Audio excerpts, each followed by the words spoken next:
Hello दोस्तों, weekend investing daily bytes में आपका स्वागत है। तो अब हम हिंदी चैनल पे सेकंड डे डेली बाइट्स कर रहे हैं। तो कल का रिस्पांस अच्छा रहा, बट हमारा ये एक्सपेरिमेंट अभी 2 हफ्ते चलेगा।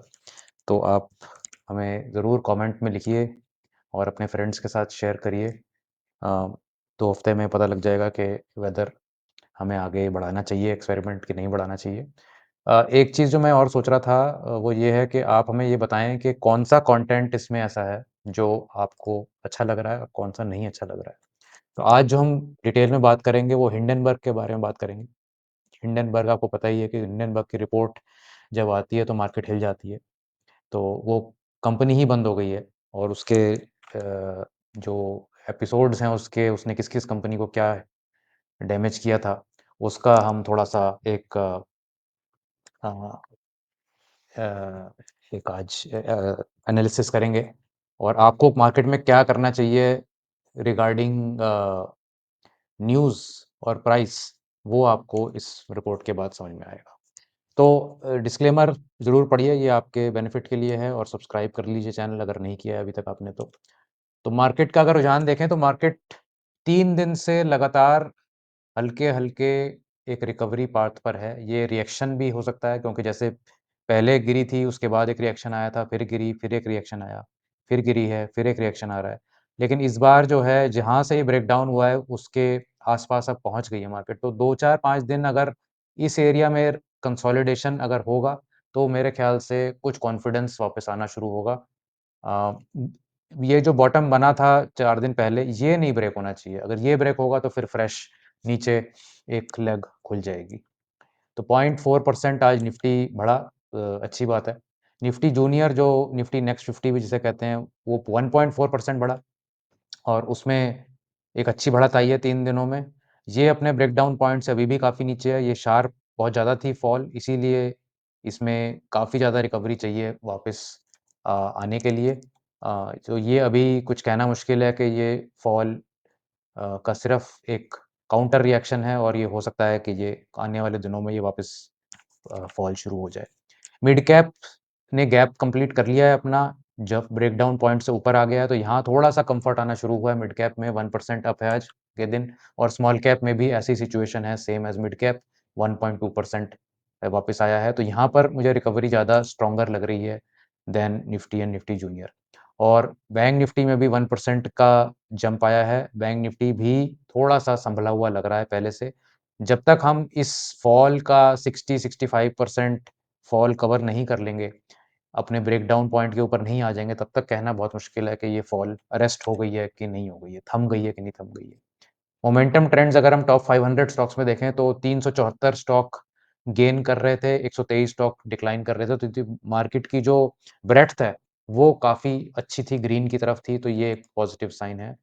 हीट मैप अगर देखें तो निफ्टी का heat map banking, finance, insurance इस सेक्टर में सारा ग्रीन था, एनर्जी में ग्रीन था, ऑटोज़ में ग्रीन था और कुछ स्पेसिफिक स्टॉक्स सीमेंट में या अडानी के स्टॉक्स ये ग्रीन थे। जो रेड था वो गिरने वाले स्टॉक्स में आईटी कंपनीज़ थी और एफएमसीजी कंपनीज़ थी और कुछ-कुछ स्पेसिफिक ट्रेंट, डॉक्टर रेड्डीज़ इस तरीके की कंपनीज़ थी।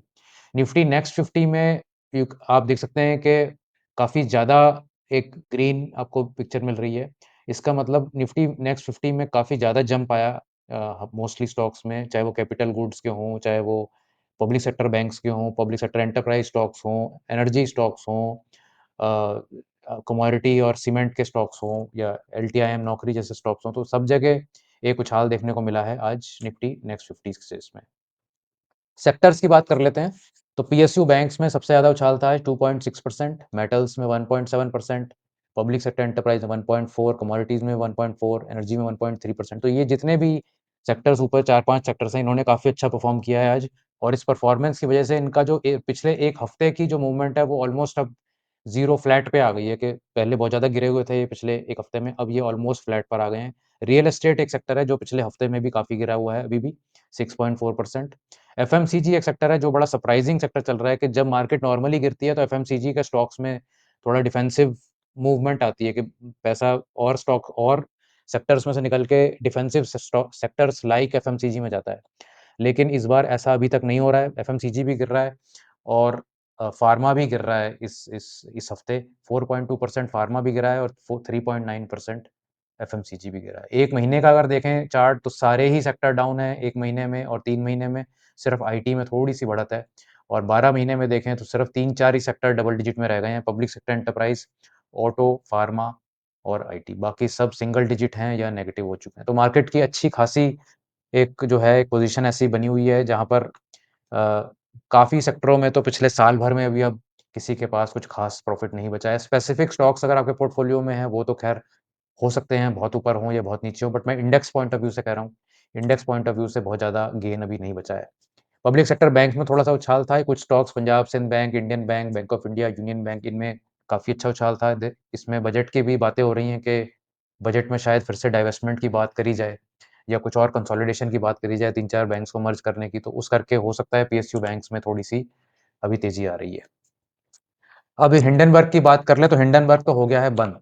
तो ये हिंडनबर्ग के जो प्रमोटर हैं उन्होंने लंबा-सा एक अपना मेल लिखा है आज कि क्यों बंद कर रहे हैं और कोई बड़ा रीज़न नहीं है और कोई पर्सनल रीज़न भी नहीं है और कोई अ, यू नो अब वो अपने परिवार के साथ ज़्यादा टाइम स्पेंड करना चाहते हैं, ये यूजुअली लोग कहते हैं।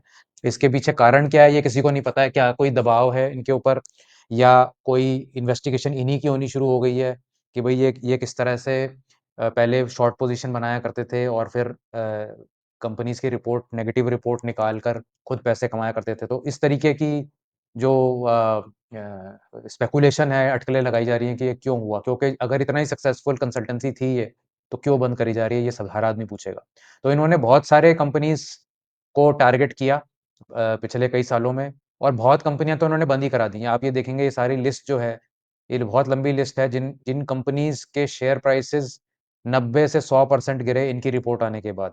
80%, 90%, 85% बहुत सारे स्टॉक्स का नुकसान इन्होंने उन्होंने करा है अपनी रिपोर्ट आने में। कुछ कुछ सही भी हो सकते हैं, कुछ इनकी रिपोर्ट्स में गलतियाँ भी हो सकती हैं। अब जैसे ऐसे भी बहुत स्टॉक्स थे जहाँ पर इन्होंने रिपोर्ट निकाली लेकिन वो स्टॉक 3-3 गुना हो गए वहाँ से, 2 गुना हो गए, डबल हो गए, अडानी पावर भी बढ़ गया, ब्लूम एनर्जी बढ़ गया, अविता बढ़ गया। तो एक तरीके की ये एक बड़ा मुश्किल है कहना कि ये जो काम ये कर रहे थे, ये एथिकल था, नहीं था, ये करना चाहिए था, नहीं करना चाहिए था। खुद इसमें पोज़ीशन फ्यूचर्स वगैरह में बना के ये काम करने में तो कॉन्फ्लिक्ट ऑफ इंटरेस्ट बहुत ज़बरदस्त हो जाता है और अडानी स्टॉक्स भी 2-3 दिन से बढ़ रहे थे। आज तो कम बढ़े हैं बल्कि 2 दिन पहले तो बहुत ज़ोर के उछाल आया था। तो मेरे को लगता है कि ये न्यूज़ पहले ही मार्केट को पता लग गई थी और अडानी स्टॉक्स में रिलीफ रैली आई है।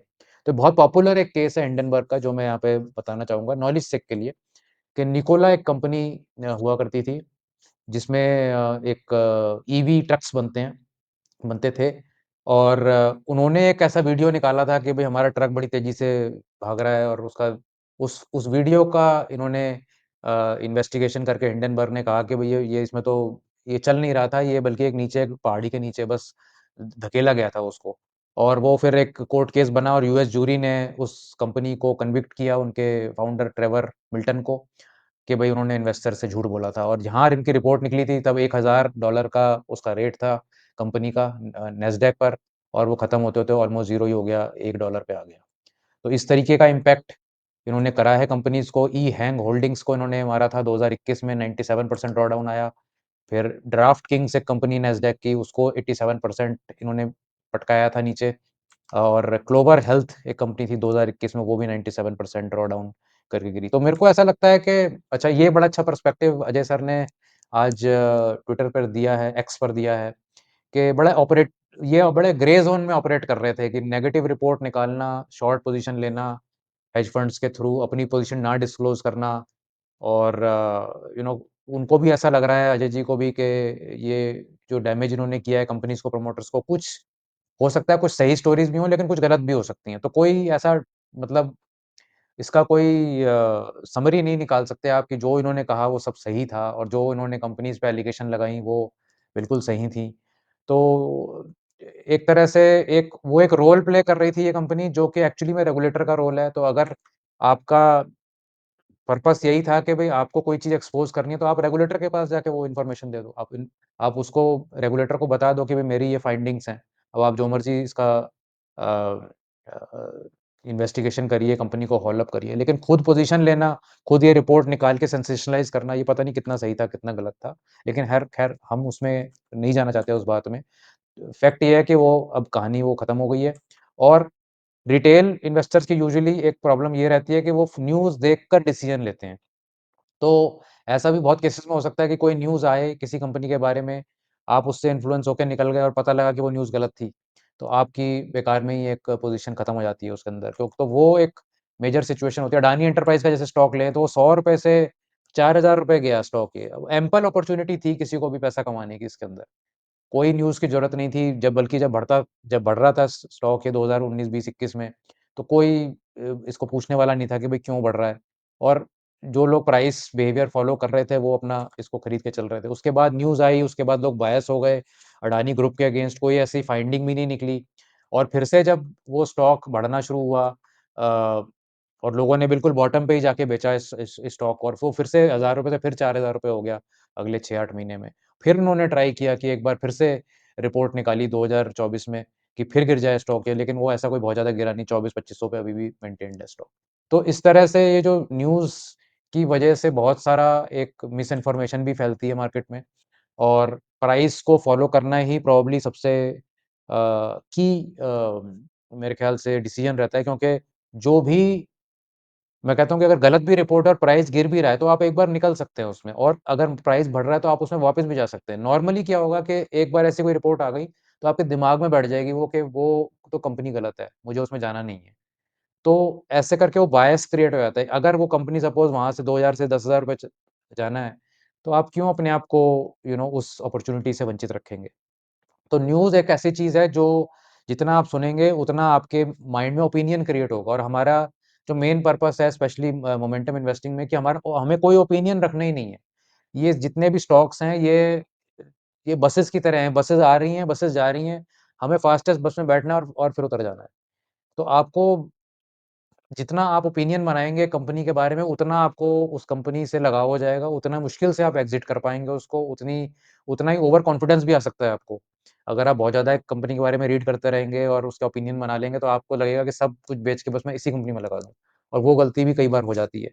तो ये सब आपको क्लियर होना चाहिए what to buy, when to buy, how much to buy and when to sell ये सारी चीज़ें हमारे को क्लियर हों, तो आपको बिल्कुल ही कोई डिसीज़न लेने में दिक्कत नहीं होगी। जैसे अगर हम बहुत सिंपल सा भी लें कि भी किसी ने 200 डीएमए बेस्ड पर भी अगर बाय और सेल किया होता, तो आप यहाँ बाय करते हैं, यहाँ सेल करते हैं, फिर ये शायद यहाँ बाय कर लेते हैं, यहाँ सेल करते हैं और बात खत्म थी। आपको कोई फ़र्क ही नहीं पड़ रहा कि कौन-सी न्यूज़ आ रही है, क्या हो रहा है, क्या नहीं हो रहा है। तो इस तरह से जो है ना डिसीज़न मेकिंग आपको अपनी सिम्प्लीफ़ाई करनी है, डिसीज़न मेकिंग को क्लियर करना है। मेरी अगर माने तो टीवी बंद कर दीजिए, टीवी मत देखिए। ये एक बहुत बड़ी डिस्ट्रैक्शन है और किसी और की बातें भी मत सुनिए। अपना एक सिस्टम बनाइए कि आपने कैसे बाय करना है, कैसे सेल करना है, कैसे फ्रेमवर्क बनाना है और उस रूल बेस्ड सिस्टम को फॉलो करिए और इन ट्रैप्स में फँसने से बचिए। तो ये फोकस ऑन प्राइस, भाव भगवान से इज़ द मेन की एजेंडा।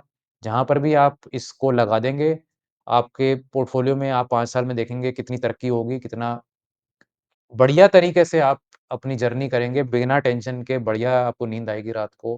कोई आपको दिक्कत ही नहीं होएगी उसके अंदर। तो आप ये करके देखें और बताएँ मुझे कि कैसा आपका एक्सपीरियंस रहा।